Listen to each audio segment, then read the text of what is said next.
It's well worth it. I can see Geshe on the screen. I can see Geshe on the screen. Hello, Geshe. Hello. Hello.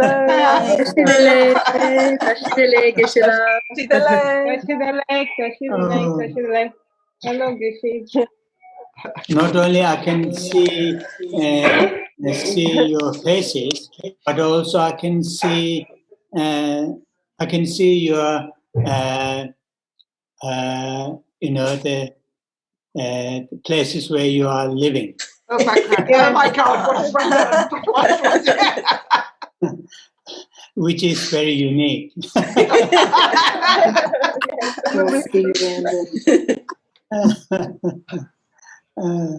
Yes. Thank you so much, Geshe. Sorry? Thank you so much. She is up at 1:30 in the morning, Geshe. Yes. I heard that. Yes. I heard that. Yes. Yes. So really there are many familiar faces. Some of you I haven't seen quite some time ago. And it is really nice to see them. Yes. Lovely.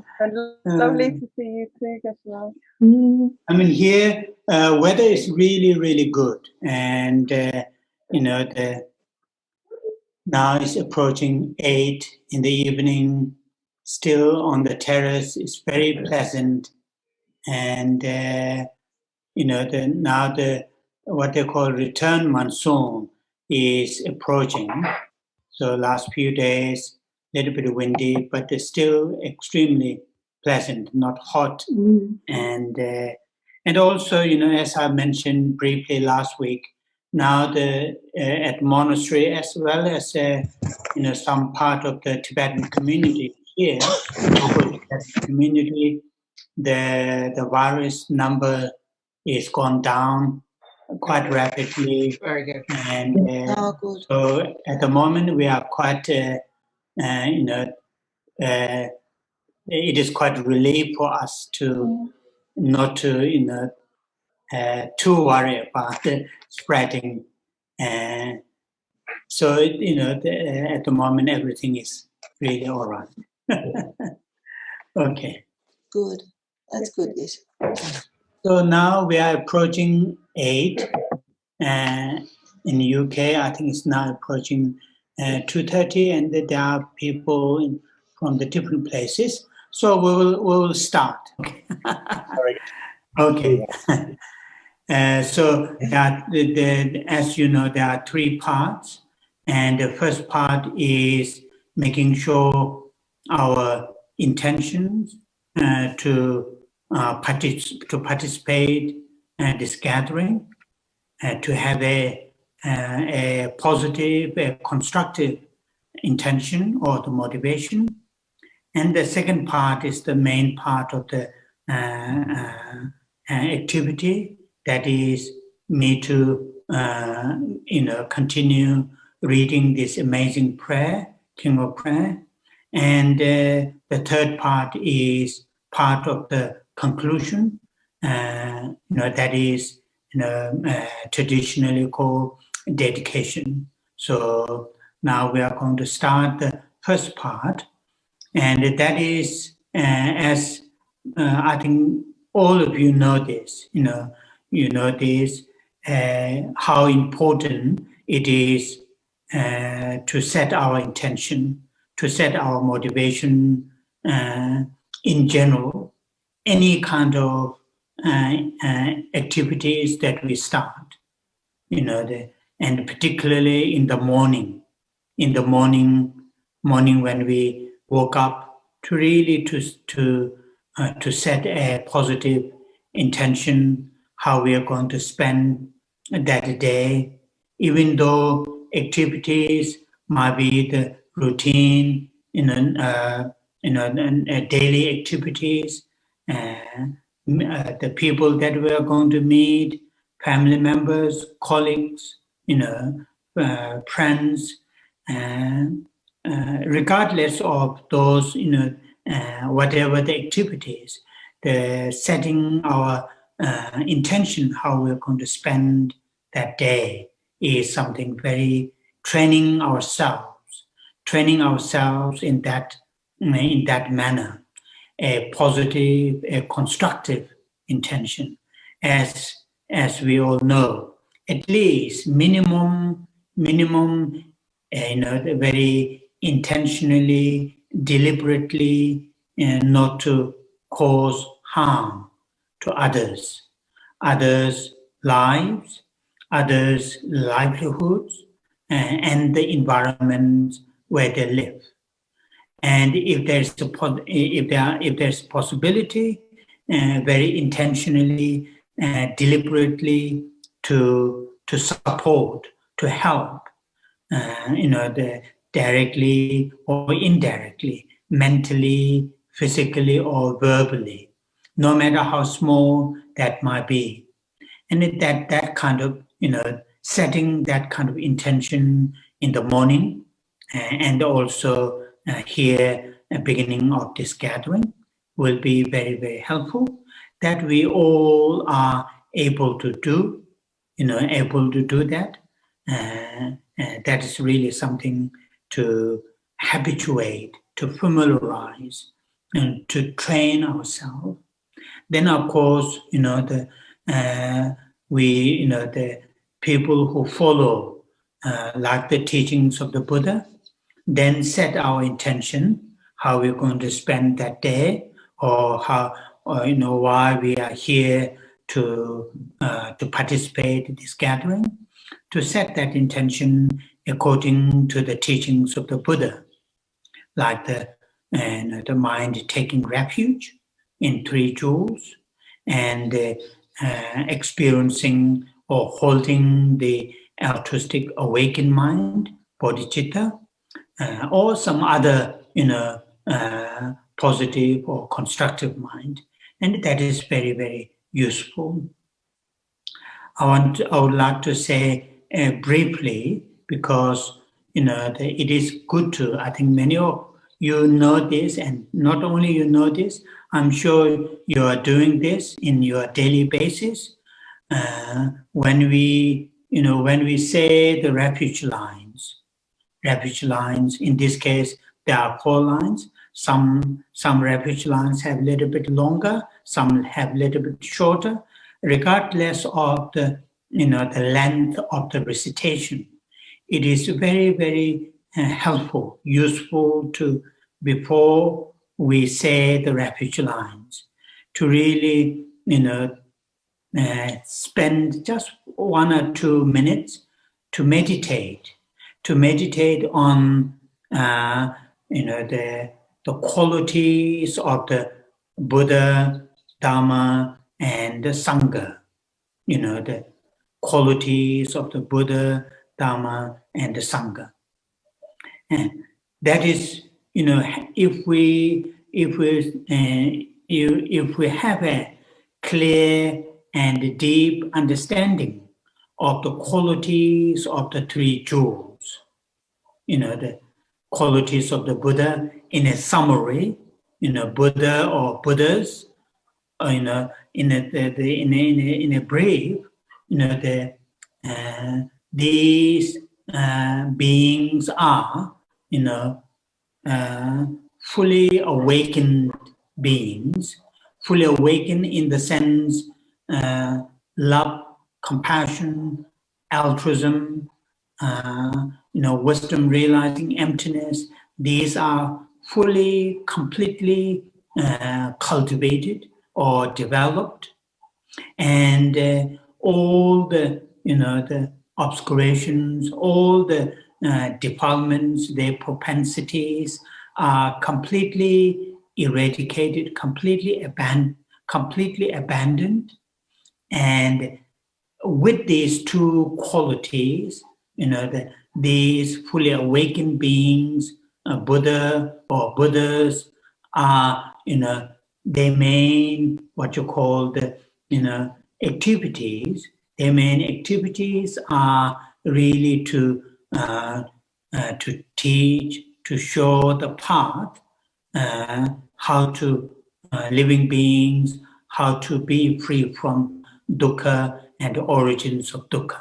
And that is really a summary of the qualities of the Buddha. And that we really need to, what you call need to familiarize. Our understanding of the qualities of the Buddha need to enrich, need to make more sort of depth. For example, in the Uttara Tantra, that Saplam Continuum, where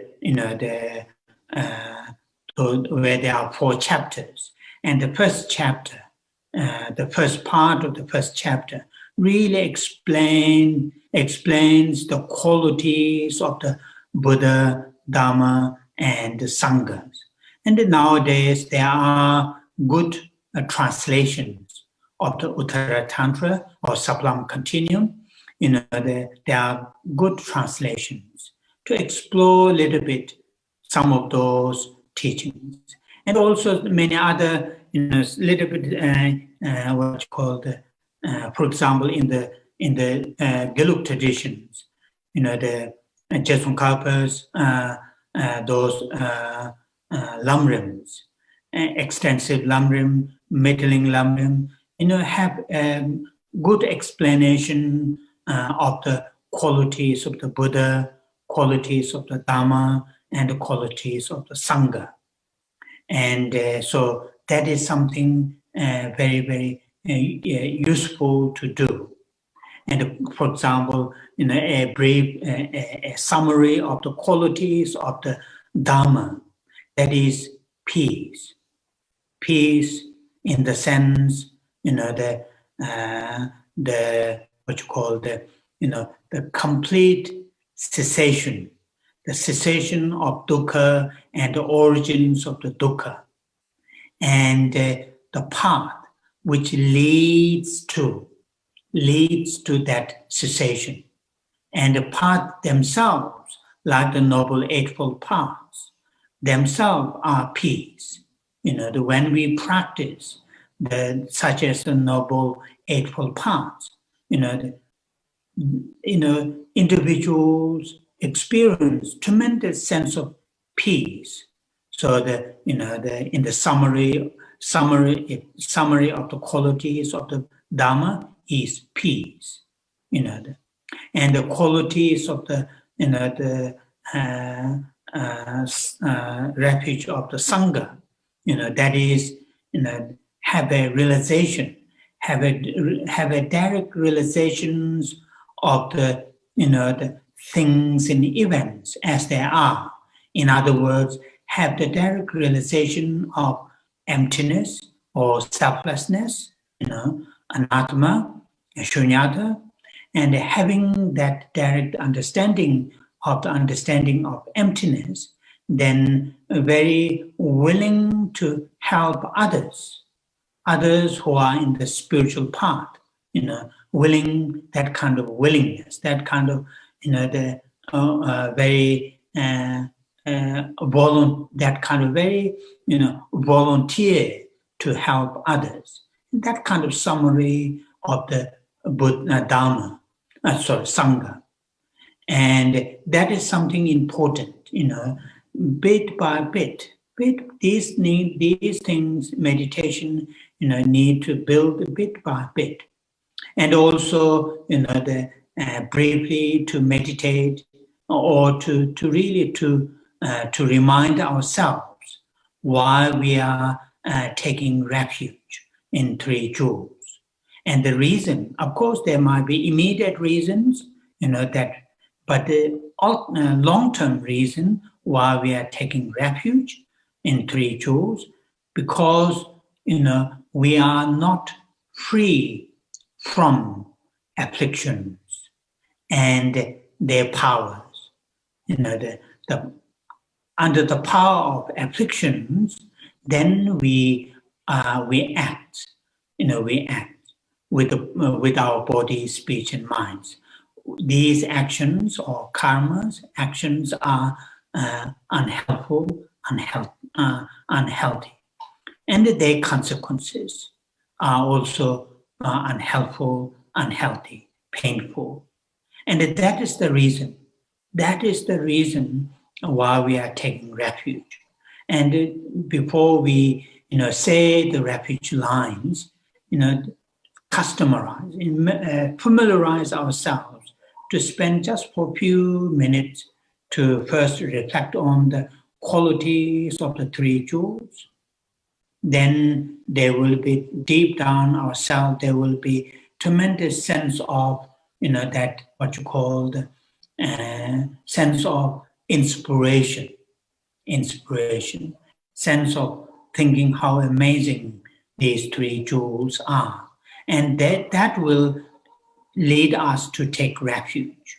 And also, when we reflect on our this unenlightened nature, our this, this existence, although there are many good things, many positive things are there that we can experience, nevertheless, fundamentally, we are still not free from, we are under the power of afflictions and their consequences, which are dukkha. So therefore, it is very, very useful to meditate briefly before we say the refuge lines. And as you know, taking refuge means, thinking the Buddhas are one's own mentor, teacher. Dharma are the, that we need to apply, actualize, experience.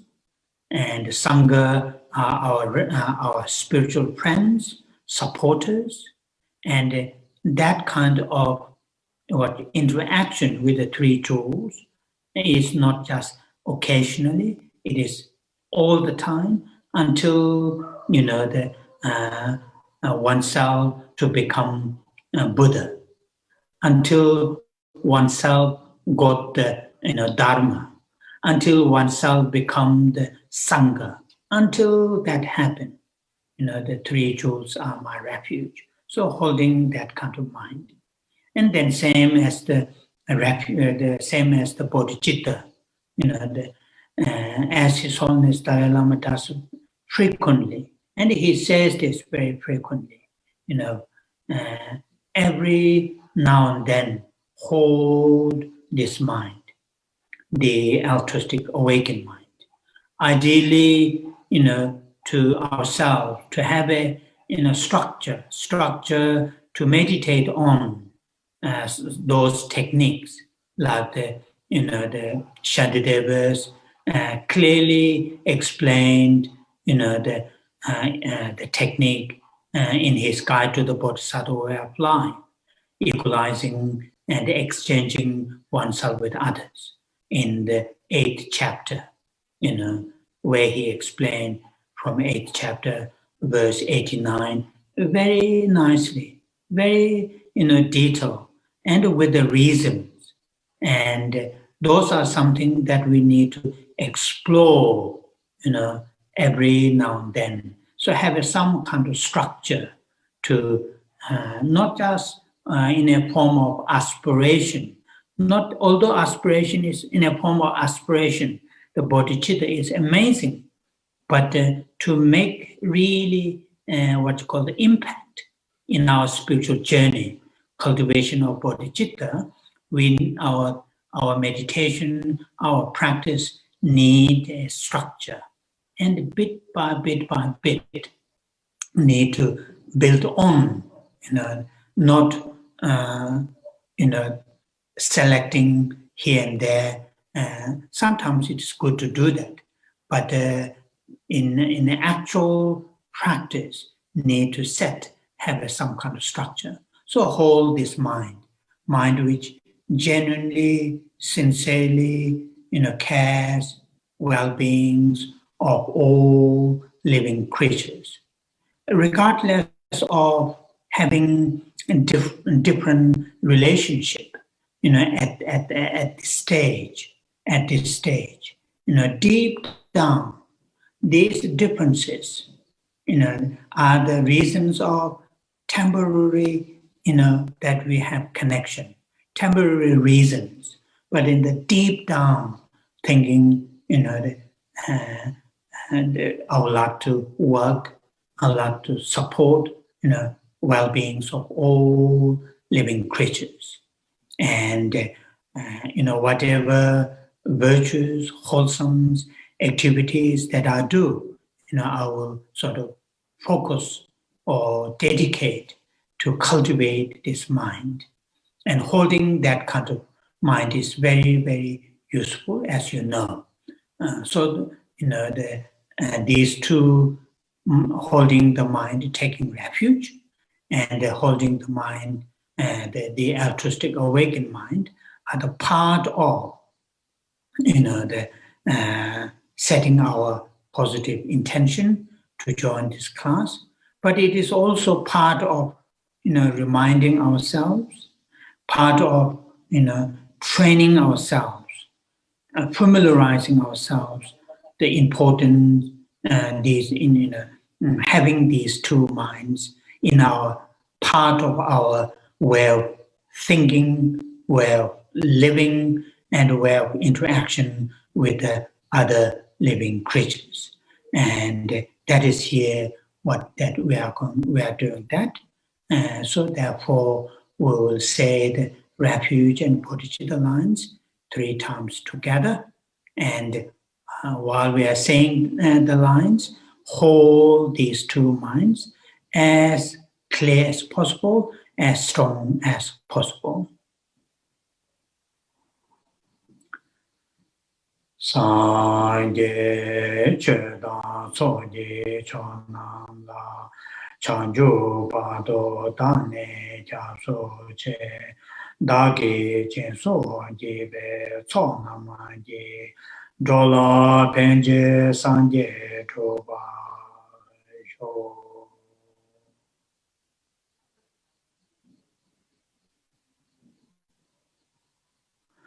Sangye chedan soje chonam la chanju pado dane jaso che dage chenso jebe chonama je dola penje sangye dobara sho.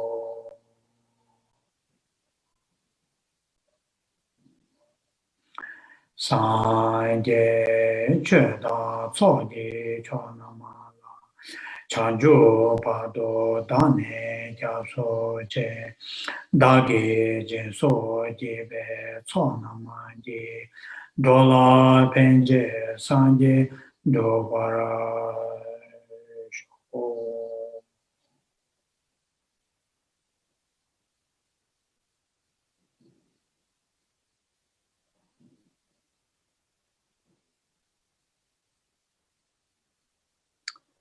Oh yeah. So now we will do a short silent meditation. The meditation that help us, that help our minds to have a qualities of stillness and the qualities of clarity. That is, as we all know, having that kind of mind, the stillness in the sense our mind is able to stay with the one given object or given event, not easily move to one object to another object. As some of the great teachers have used, given analogies. Shangna Yumeri Ongboshin. That means if we want to keep our mind on one task or one event, our mind is able to stay with that event like a mountain, unable to move. So that kind of stability, stillness. But same time to have the clarity. Stillness alone will not make that although it's useful, but it will not make that much different. But on top of stillness, then the clarity. Here, the clarity has many different meanings. Clarity in the sense fully alert, fully alert. Also, clarity in the sense extremely capable. Here, same master use another analysis. In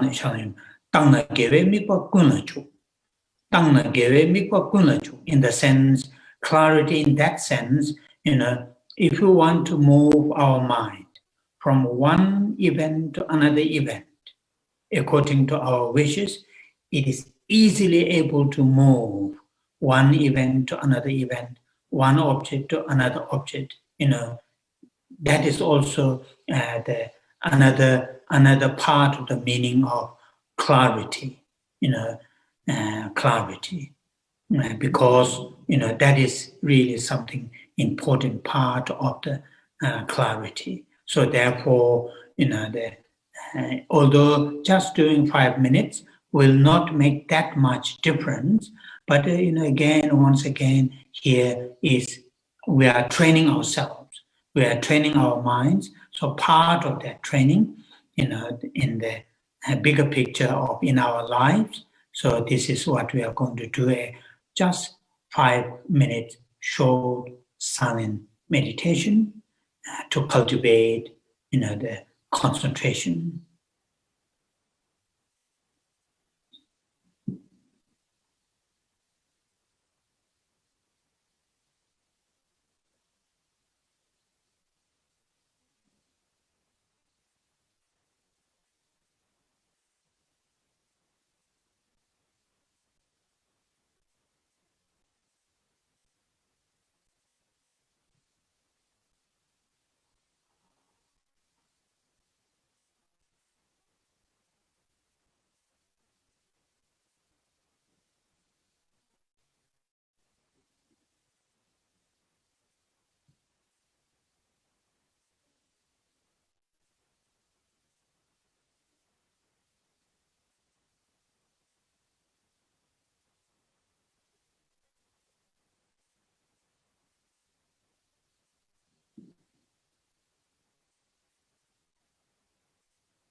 Oh yeah, thank you.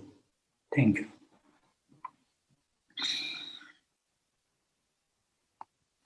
Oh yeah.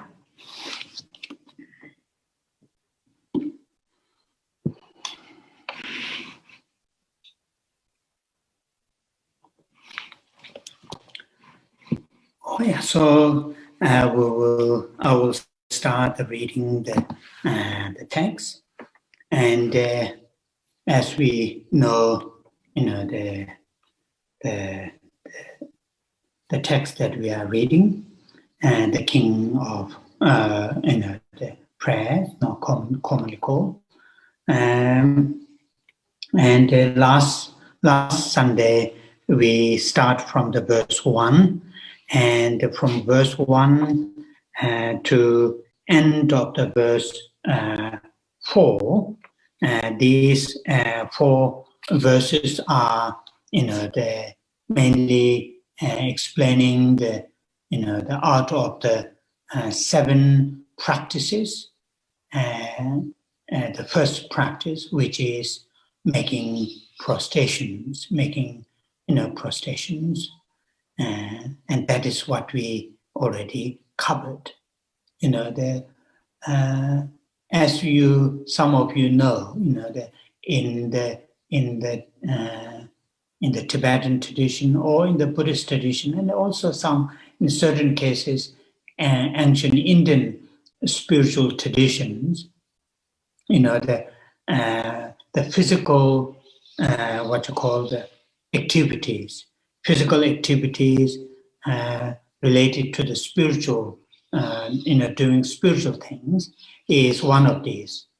Prostration is one of these, one of the physical virtuous activities, and also very often the sutras, talk a lot about, when the Buddha's disciples approach to the Buddha, the historical Buddha, and when they approach, and they first, make three circumambulations. Although these days that tradition, the tradition doing circumambulation in the Tibetan tradition, as well as the Theravadan tradition in the Buddhist tradition, it is only done with the statues or stupas or the monasteries, and not to those great teachers. But it seems traditionally in the ancient time, when the disciples approach to the Buddha, first they do 3 circumambulations to the Buddha, then make the 3 prostrations, and that is quite often says in the background when they explains the background of the Buddha. The disciples approached to the Buddha and had done 3 circumambulations, and then they make the 3 prostrations, then request the teachings. So that's what traditionally comes across. It seems that is the tradition, and anyway, yeah. So that we already covered. So today our reading will start from the verse 5, and verse 5, 6, and 7. These 3 verses are,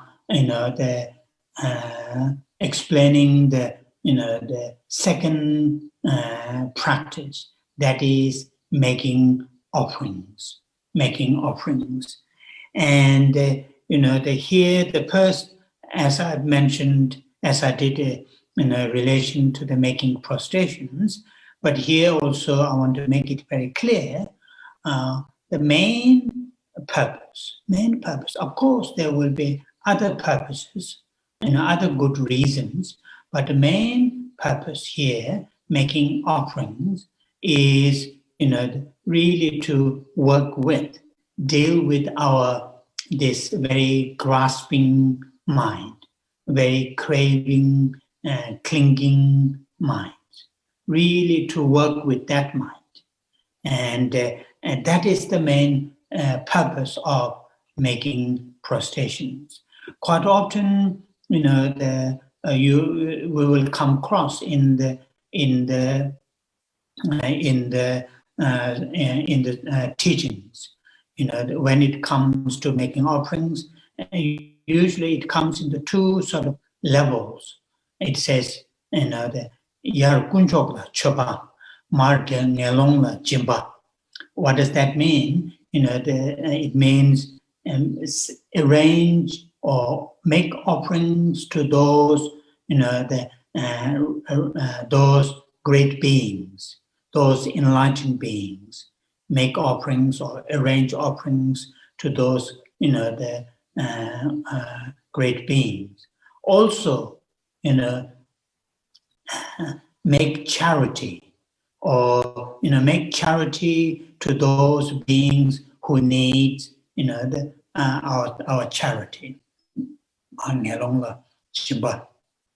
Those people who are lacking basic needs, food, medicines, friendships, shelters, provide, give charity to those things. And these two are in the same package. These two are not in a different package. And that really clearly, indicates, or one of the main reasons that arranging, making offerings is to really to deal with our, the craving, clinging, that attachment. Quite often, the culturally, in the Tibetan culture, as also, I heard in the other Asian Buddhist cultures, making offerings to the, the Buddhas, to the the temples, to the ordains, saying to create merits, the main merit is when we make offerings, due to that action, whatever small, whatever big, whatever thing that we offer, offer without any sense of attachment to what we offer, attachment, something return, and that is something important part of that. If we do that, without any offer whatever that we offer, without any self-interest, without any self-interest, then that is the merit. That is the merit. If we are able to train ourselves, making offerings, to with that, to develop or cultivate or enhance that mind, without any self-interest in the process of making offerings, then the merit is there. There isn't a merit something outside than ourselves. The merit is when our mind start to reduce the self-interest, then the merit is, achieved. So that is something important to remember. Why I'm saying that, although here the commentary or the verses have not explained very obviously, quite often in the bodhisattva teachings, and also in the bodhisattva teachings, it says, the kursum mimikpa. Kursum mimikpa. What does that mean? Kursum, the three things. Three things in this case: the object that we offer, or that we are going to offer, the activities, and or you can say the receivers. There are different explanations. Say the activities that we offer, and ourselves, who is making offerings. these are the 3 korsum. Literally it means 3 rounds. 3 rounds. 3 rounds or 3 things, that is the objects and the actions and the giver. And korsum, mimikpa. Mimikpa, it means, not to have any self-grasping. Not to have any self-grasping. Self-grasping to the object that you are giving, self-grasping to the event, the action that, and self-grasping to oneself as a giver,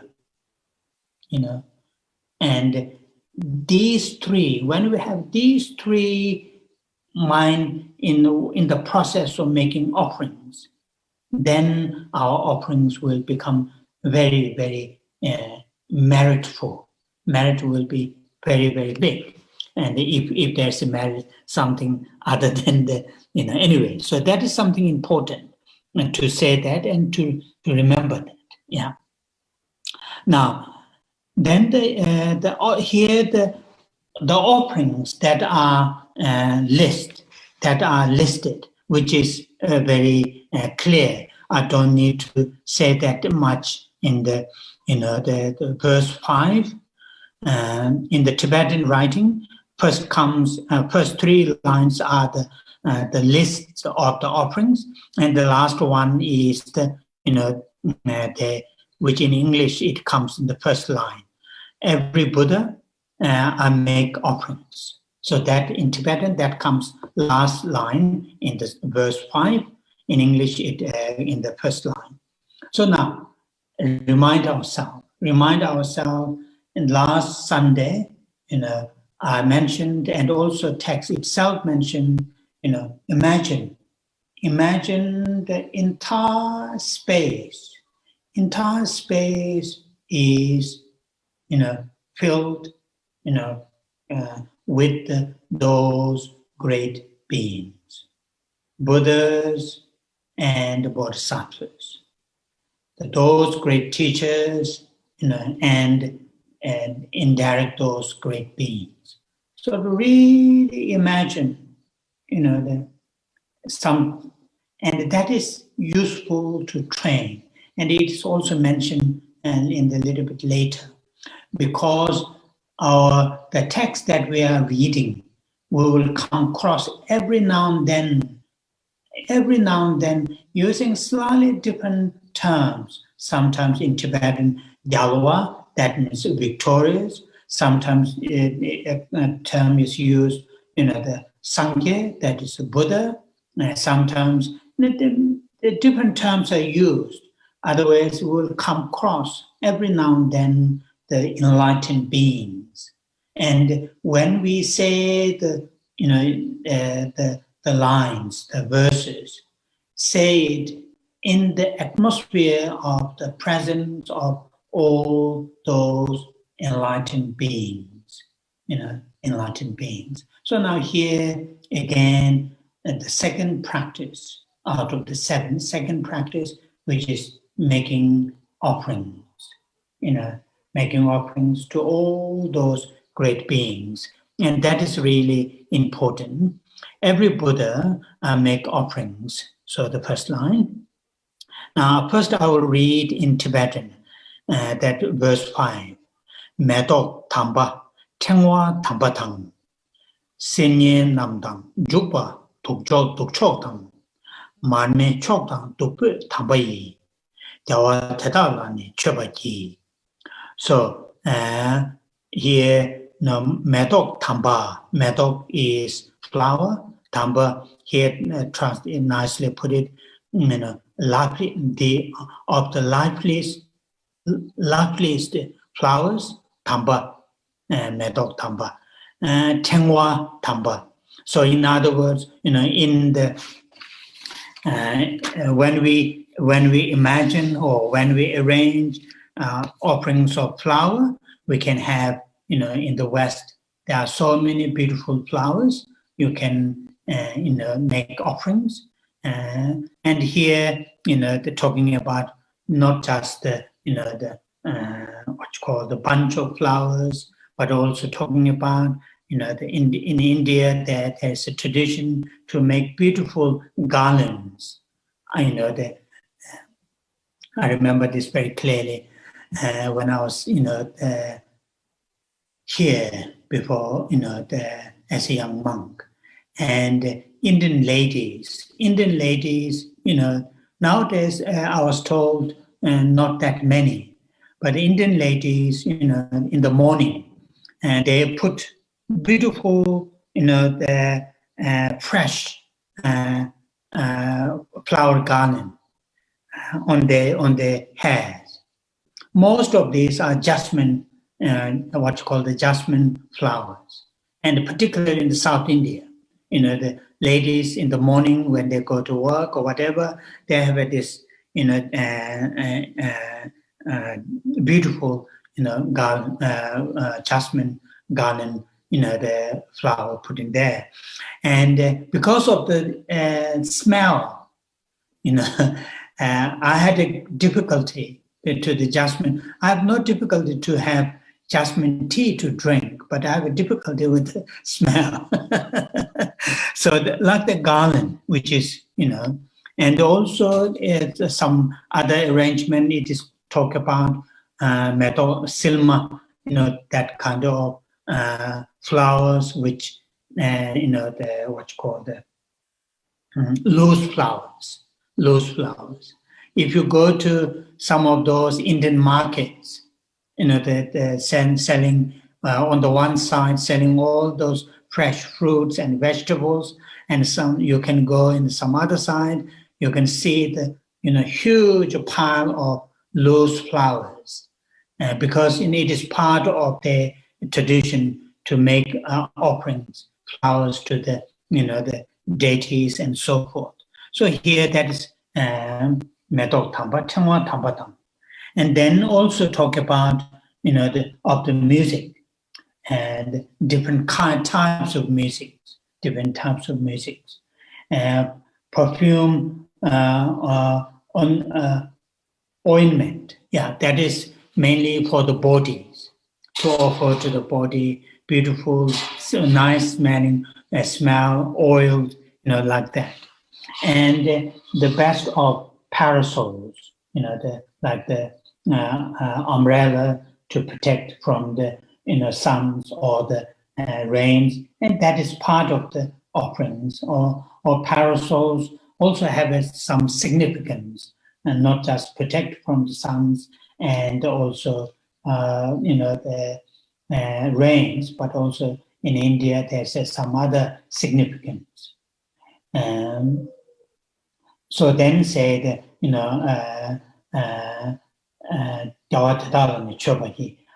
to offer to every Buddha make offerings. Then the next verse 6, I will first read in Tibetan. Nasa tamba namdang tichotam, chima puma rirab nyabatam, gobe kebar pagwe chugunji, yawatadalani chobaji. Again in English, the last line in Tibetan come first. So again, same as every Buddha make offerings, and that is something useful to remember that. And here the offerings are, the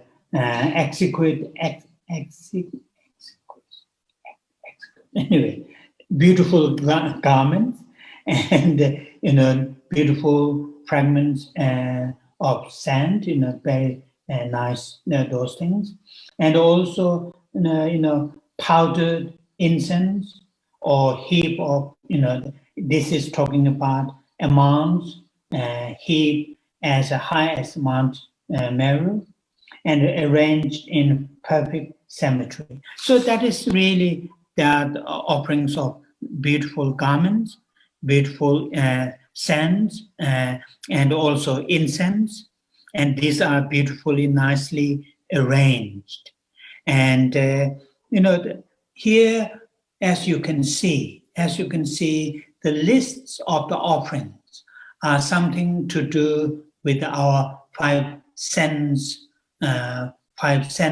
consciousnesses, five sense organ consciousnesses. That And this is the tradition. This is the tradition in general, tradition all over the all over the world. Major world religious traditions have these offerings. These offerings as to their own teachers and so on and so forth, and have a beautiful, nice cultures, nice, beautifully arranged. So I will not go any detail on those things. Now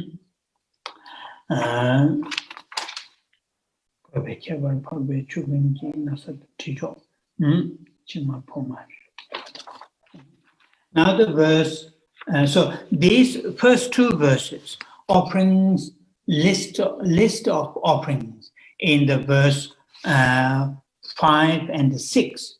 These are what commentators call, the common offerings. Common offerings in the sense, the offerings which are,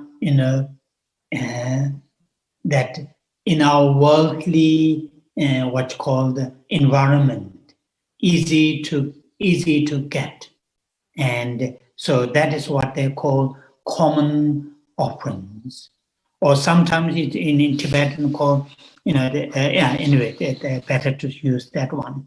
Common offerings. Common offerings in the sense, the offerings objects, offering substances are easily available in our worldly environment, such as flowers, incense, and garments, and so on and so forth.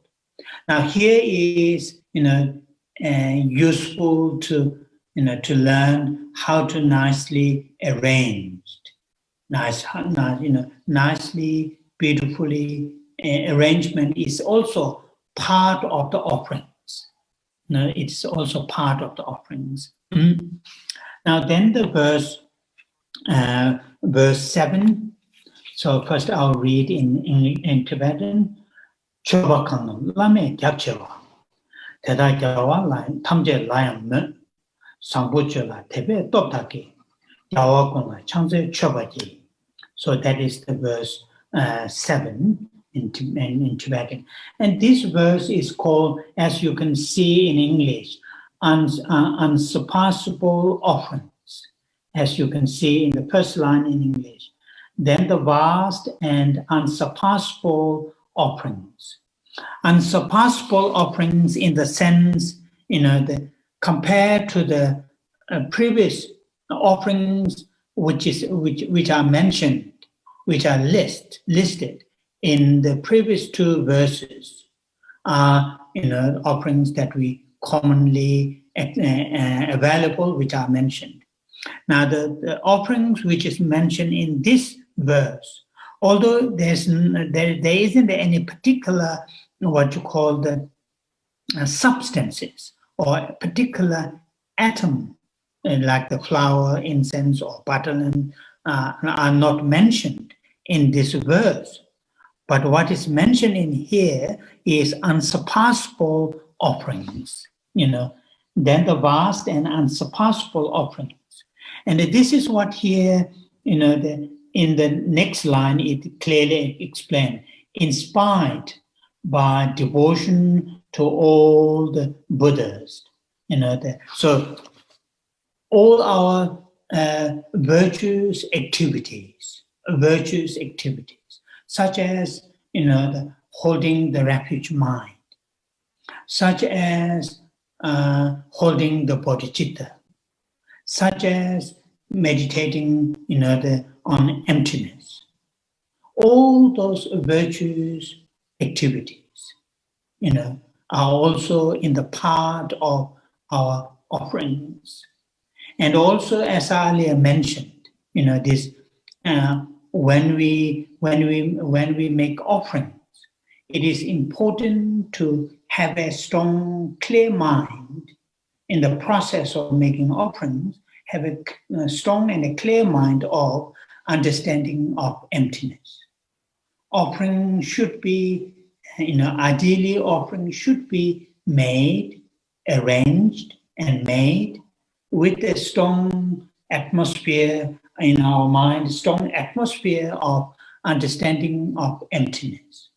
Understanding of emptiness, nature of emptiness, of the offerings that we make, and the receivers, that the Buddhas and all those beings, and also our activities and ourselves as offering makers. So these are the part of talking about unsurpassable offerings. Unsurpassable offerings. So that is something important to know. And also in the second line, inspired by my devotion to all the Buddhas. Inspired by, in the sense, this prayer, the King of Prayers. King of Prayers have inspired to us or motivate us, or King of reciting the King of Prayer, reading the King of Prayer, lead us, that kind of strong connection, devotion in the sense, strong sense of connection to all the Buddhas, all the Buddhas, and to move by the power of faith, power of my faith, to faith in good actions. And this is also part of here talking about, the King of Prayers, moved by that reading, meditating, listening, contemplating these very, moving, aspirations, these amazing, the verses, and that really lead us to make these offerings. So last line, I prostrate and offer to all the victorious ones, all the victorious ones. So now here, I will just briefly touch on, which I didn't do last time. I said I will do in the other day. So here talking about victorious. What is the meaning of victorious? Gyalwa, in Tibetan, Gyalwa. And here, victory or victorious, victory, Gyalwa in Tibetan, from the four, quite often they translated saying, not translating, four maras, or in other words, four obscurations, it will be better, or sometimes translated four evils or like that, but maybe better to translate four obscurations. What are those four obscurations that the Buddha or fully awakened beings are free from? And the four obscurations are, the first obscuration in Tibetan first, Nyumongbedu, obscuration of afflictions, Nyumongbedu, obscuration of afflictions, Nyumongbedu. So, Buddhas are free from obscurations of afflictions. And the second obscuration is in Tibetan, Pungbu. Pungbo here refers to our five aggregates, body, feeling, discrimination, conversational factors, and consciousness. Those are the five aggregates. So Pungbo, literally it means hips, put together. So our existence, my unenlightened existence is, these bind with these five aggregates. So, what happened, the Buddhas, when we attain fully enlightenment, we are free from these five aggregates. What What is the wrong? What is wrong with having these, the 5 aggregates? With these 5 aggregates, then we will have, this birth, aging, sickness, and death. That's what we have. Due to having these 5 aggregates, what we have are the result of, the afflictions and karma or actions committed, created by, motivated by the afflictions. So what is the result of having these 5 aggregates, which are the result of the affliction? And then we have, without any control, without ourselves, without anything to say, what we have is birth, aging, sickness, and death. So the second obscuration is the obscuration of aggregates. Then the third the obscuration is in Tibetan is called Chidajidu. And that is literally it means the obscuration of death. That is mainly talking about nature, what you call the nature of impermanence. These 5 aggregates being impermanence, then therefore we have this gross form. What we have is we have death. We have in that process we have nothing to say. It is under our we don't have any control, and that is death is in the gross sense here. In the subtle meaning here, the Chidajidu, the obscuration of death, talking about the process of this continuation of one life to another life under the power of afflictions and karma, and that is the third what you call the obscurations. And the fourth obscuration in Tibetan, heightened. This one has a connotation, or has a slightly the usage of the term. Have a the deep Indian culture. Literally, what the meaning is this: the free obscuration of hatred. Not hatred. Obscuration of jealousy or envy. Tato. And that is what here the fourth obscurations. So when we talk about victorious, or when the Buddha is called victorious, or Buddhas are called victorious, they are the victorious in the sense free from these 4 obscurations, 4 obstacles or 4 obscurations.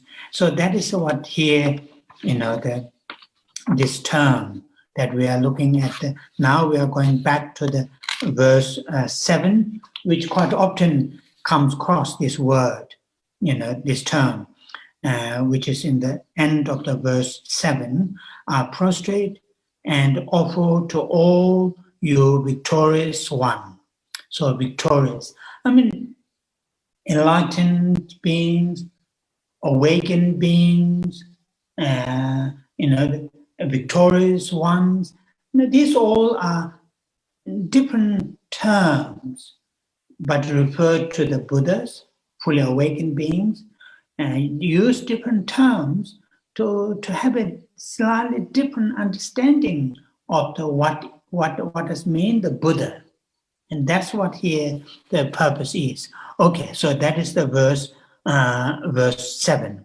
So I'm going to go to verse 8. That is the third practice. So we completed a second practice, which is the making offerings.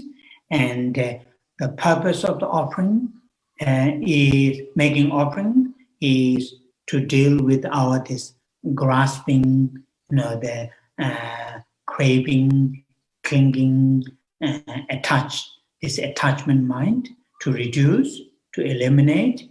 That is the purpose of making offerings. To whom that we make offerings? Here explicitly all those Buddhas and bodhisattvas, and also make offerings to those living beings, sentient beings who need our charity. And that is the to whom that we make offerings. What kind of things that we make offerings? All the beautiful things, naturally, natural beauties, or the man-made, beautiful things, and including one's own those virtues, wholesome, physical, verbal, or mental, those virtues and wholesome things. Those are the things that we make offerings. And while we are making offerings, physical things or mental things, beautifully, nicely, vast amounts, beautifully arranged.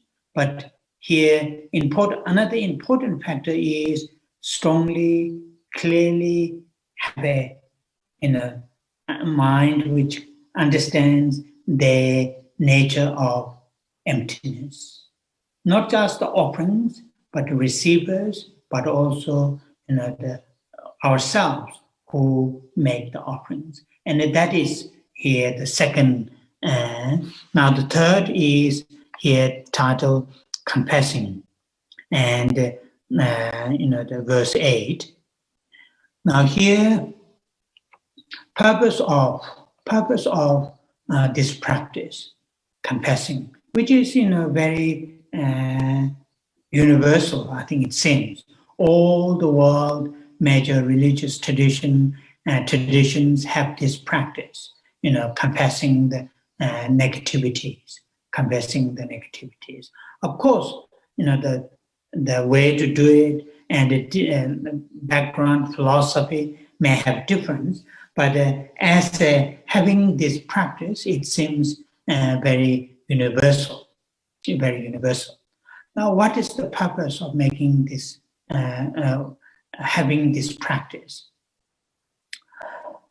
Traditionally, and if we read the commentaries, making, engaging this practice, third practice, confessing practice, that will say purify our negativities. Purify our negativities. Now, what is the meaning of purification? That is important. The meaning of purification. Now, the meaning of purification here, it is mainly, to really the negativities that we have created, unwholesome that we have created with our body, speech, and mind in this lifetime or in the past. Those negativities, their consequences are not, results are not ripened so far. No, not ripened so far. So these negativities are purified. When we talk about purification, that's what we are talking about. So the meaning of purification here is to really make sure that the results are not going to ripen upon us in this life or in the future lives. Or if the results are going to ripen, but not in their full strength, not in their full power. And that is really here the meaning of purification. Results are not going to happen. Not saying, the past activities, those virtuous activities that we have done, I'm going to change them. We can't change them. They are already done. They are already past. But the meaning of purification is the result of those unwholesome actions to due to the purification, not to going to ripen upon us. And that is the meaning of purification. So how it works. Now that is the thing, how it works. And now just think in that, in the external example, which I quite often use, and some of you have heard. Example is this: when we sow a seed, flowers, vegetables, fruits, and when we put moisture and any kind of conditions to grow that, when we realize we have sowed the wrong seed, not the right seed, then if we stop watering, taking care of that plant, it depends on how strong that we do it, but it will definitely, if we stop watering, if we stop giving, fertilizer, if we stop taking care of that plant, it will not give us the full whatever result it has if we continue to take care of that plant. If we have two things, sow two seeds, and one seed, when the plant grows, shoots coming, if you take care very well and all the way until it gives result. If one seed, when we start to realize that we sow and not to take care, the result, what we're going to get, will be very, very different. And the purification here, the meaning, my understanding, is in that sense. So stopping the doing the same things, those unwholesome things again and again and again. Stopping that is like the stopping the watering, moisturizing, or fertilizing, taking care of that wrong seed or the wrong plant, and that is the meaning of purification. Past actions are already past. There's nothing we can do. Their consequences are not yet happened, and that is what we are changing. And that, I think that should be in our head when we say I'm purifying negativities, not meaning connotation is not those past actions to make disappear, not that. The action, result of those actions, not make sure not to ripen upon us. And that is the meaning of purification. It is important to remember. Okay, and purpose of the purification. For not to ripen the result of our past unwholesome actions. So how that is done, then it is done with this, as I think most of you know. In the Buddhist purification, I'm sure other spiritual traditions also have similar elements, but in the Buddhist purifications, in which form that you do, in the pure Sutriyana form of purification, or the Vajrayana, within the Vajrayana, Kriya, Charya, or highest yoga, Tantra, in which form, which deity, which recitation, which Buddha's name that we use, to do the purification. The most important point is having these 4 powers. In Tibetan, Topshi. In Tibetan, Nyembo Topshi Gone Shapa. Nyembo, literally it means antidote. Topshi, 4 powers. Shapa, confess. Do the confessing with the 4 powers. And I'm sure all of you know what are the 4 powers. The 4 powers are, I use first power, power of foundation or base, power of foundation or base. Second, power of regret, power of regret. Third, power of antidote, power of antidote. And 4th, power of determination, not to repeat again. Promise, sometimes is translated, power of promise. So those 4 powers, the first one is called power of foundation or base. To perform purification in Buddhist, in the Buddhist practice, while we are performing, our basic state of mind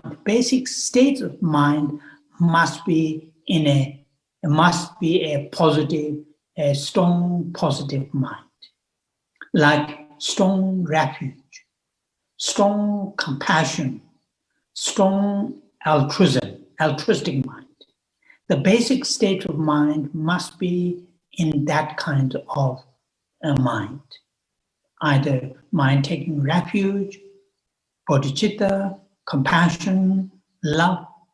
That kind of states of mind is the foundation to do the purification. With that mind, then second is power of regret or remorse. And the remorse, the regret will occur within us when we understand the mistakes are made, unwholesome actions are committed, and these unwholesome actions are, not helpful to ourselves and not helpful to others. And their consequences are painful to experience. When we have that kind of understanding, then the genuine regret will occur. Genuine regret will occur. That kind of, not regret or remorse, not out of fear. That is not helpful. Here, regret, as I mentioned earlier, entire purpose of purification is to ripening the result of our past unwholesome actions. To stop the result to ripening upon us of our past negative actions, best way to stop is not to repeat the same actions again. And the process of not repeating same unwholesome actions again is acknowledging, understanding these are mistakes. These are unwholesome. And that psychologically, that understanding, that recognition is the most powerful to not to repeat unwholesome deeds again. So therefore, the second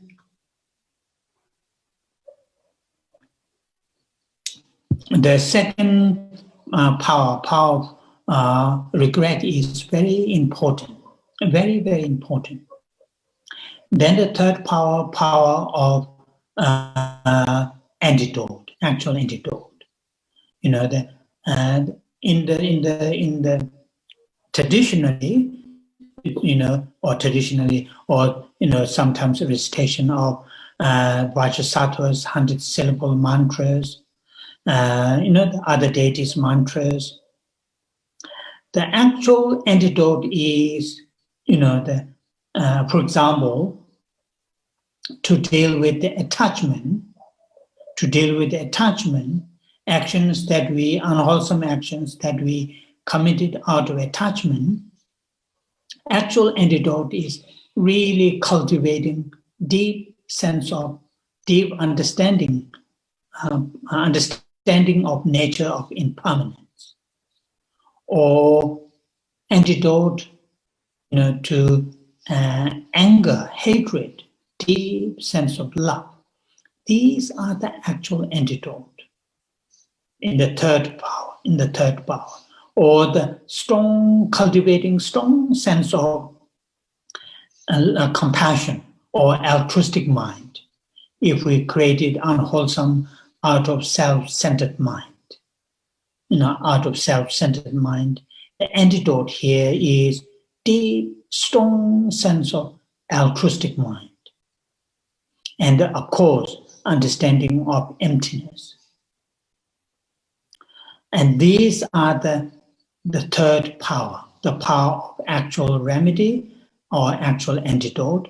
Of course, with the certain recitations, Vajrasattva's 100-syllable recitation, Akshobiya's mantra recitation, 35 Buddhas' names recitation, or other deities' recitations, But the recitation alone is not the actual antidote. Actual antidote are those mental powers. And the fourth power is power of promise. So really we need to cultivate our mental strength not to repeat the same mistakes again. And that will happen, as I mentioned, in relation to the second power, the power of remorse. So those four powers are very important. Sorry, I'm running out of my time. Okay. Now I'll read verse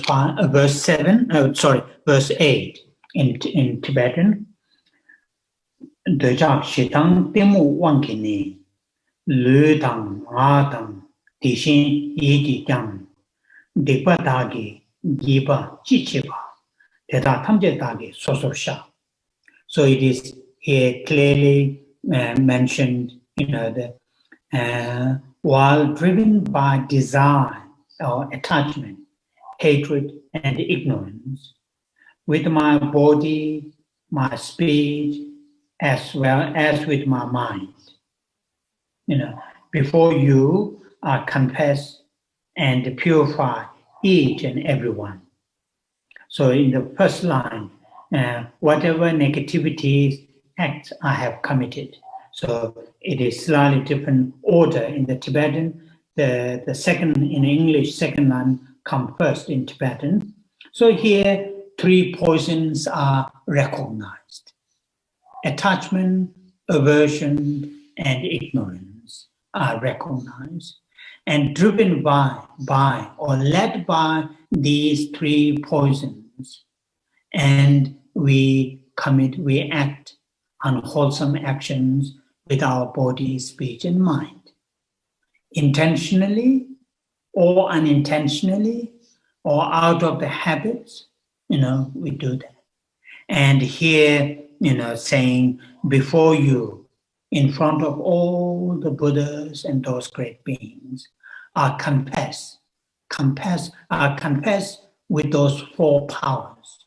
With those four powers, purified each and every one. So that is really, really powerful practice to do. Powerful in the sense, when we perform purification with these four powers, there is a great chance we will not do the same unwholesome deeds again. And in that sense, our purification works. So that is the third practice out of the 7. So we will leave it here. Already more longer than our 20 minutes. And so we will conclude with the recitation, and the recitation with the 21 Tara prayers and verses as a dedication. As we know, the 21 Tara prayers here, we were mainly dedicating, this COVID-19, this virus, to be, soon to be stopped spreading and causing pains and difficulties to many living beings, not only human beings. Recently, I read news and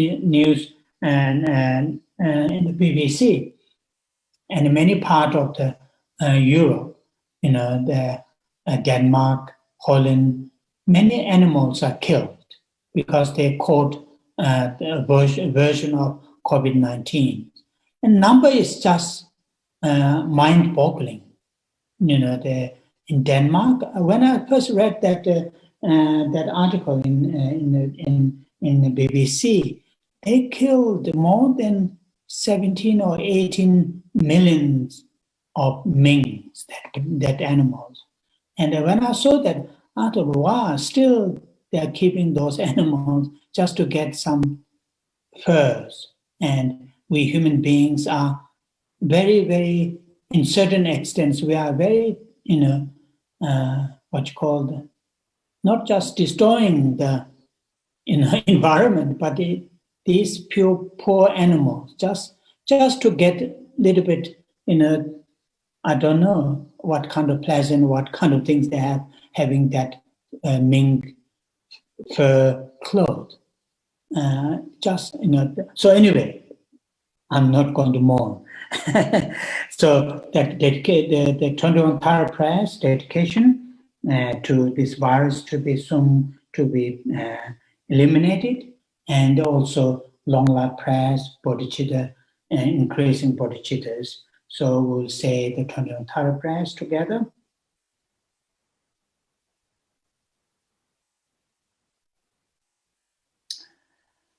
Om Je Ma Pama Droma La Cha Se Lo Chanze Droma Nyuma Ba Ma Jene Geje Lo Dan Ja Ma Jiden Songwen Chuje She Je Kesa Je Wan Le Ne Chuan Chanze Dongge Dawa Gun Do Kanwa Jene Zigwe She Kama Dongda Soba Nama Je Rado Chewe Rambara Chanze Zeme Chone Je Peme Chane Nambara Je Jemba Zundu Kado Shewa Seba Samden Ju Nyam Chanze Dejin Shebe Zodo Taye Nambara Jawa Ju Malu Baro Jemba Tobe Jawe Seki Shindu Tem Chanze Do Dara Hong Yeke Dedan Chodan Namka Kan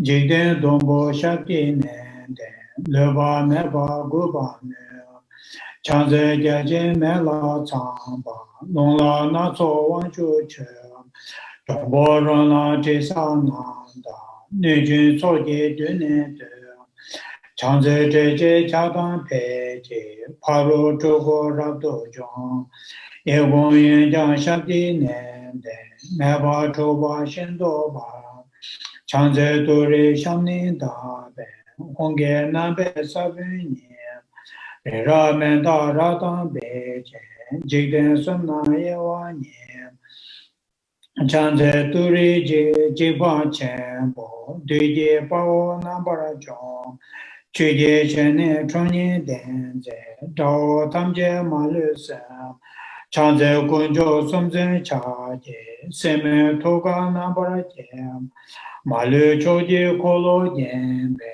Ranje Veje Sonama Chum Chanze Rabdo Gawa Jebe Ujen Veje Chenwa Bem Sheba Rabshe Dudara Yin Dudan Jigden Wando Zem Chanze Saji Kyungwe Tso Nama Tamje Guba Numa Nyem Tony wa yige honge, Pumba tamje nambarato, Chanze tawe tumbo ojen, Jemba tamje shindo baram, Rebe trene ba mele, Tabara shindo rotsam, Chanze kebe tama me tam, Barwe tingwe unene, Eja yung kune ko kai, Jaye pungne nambara chong, Chanze saji ngala chake, Teje nujin shabje dong, Chonye jenze yege honge, Remba dumbo namne ge, Chanze dema gema shema, Nyangen dejin ju nye, Sowa omda yanda denbe, Diwa jembo jomba nye, Chanze gune korwa kawe, Daye lune nambara ge, Ige jube ngane gobe, Riba hongle joma nye, Chanze turi shamni dabe, Honge nabe sabi nye, Rera me dara dambe jen, Jigden somna yewa nye, Chanze lai zoi nambe, Reda dajin chana nam, Tara nye ju peje yege, Dena malu bane sem, Chanze lai sonam jebo, Tada miyam chidem, Kune goja kawa jeje, Zeda melwa ngenpa sem, Chanze nima tawa jebe, Jinye pola vero sem, Hara nije tuta rai, Shindo chape rimne sem, Chanze dinye sumnam gobe, Shive tuta yanda dem, Duda rola nijun sonam, Chomba turi rabcho nyema, Save ngaji tuba deta, Chanze wane nishu zang.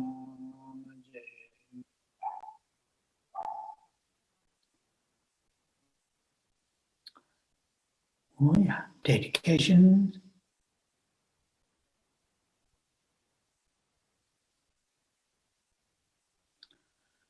Gewa di jiwo ge, Senama yishe co co xin, Senama yishe le chong we, Tangpa kunyi toba ra.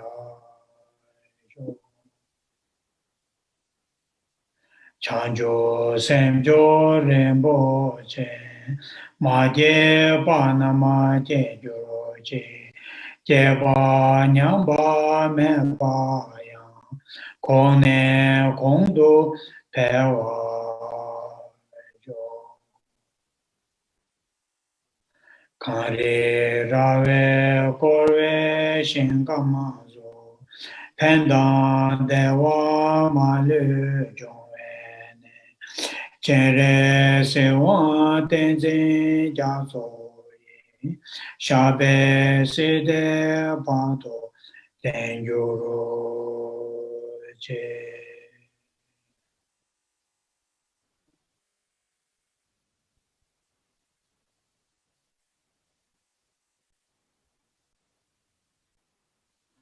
Oh yeah.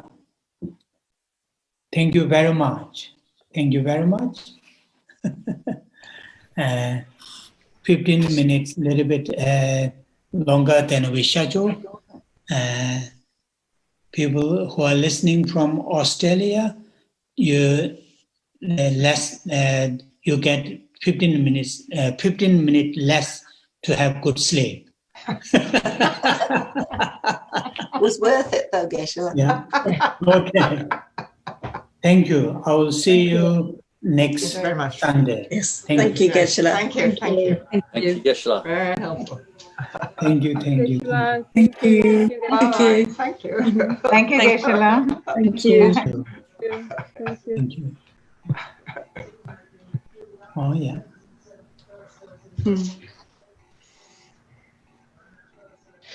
Great rest.